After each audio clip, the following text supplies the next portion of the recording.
गलमा लीरो Leer बनाई फिरना है की तू अपनी तस्वीर बनाई फिरना है। तू कोई रूपनगर दा हातम ताई है, पूरा शहर फकीर बनाई फिरना है। ते सच पूछें ते ये कोई तेरी अपनी कमजोरी है जैनू तू तकदीर बनाई फिरना है।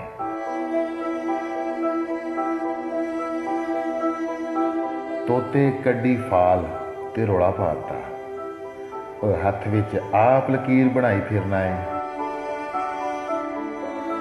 अपनी बेड़ी आप ही वट्टे पाले ने, बेपीरे नूं पीर बनाई फिरना है।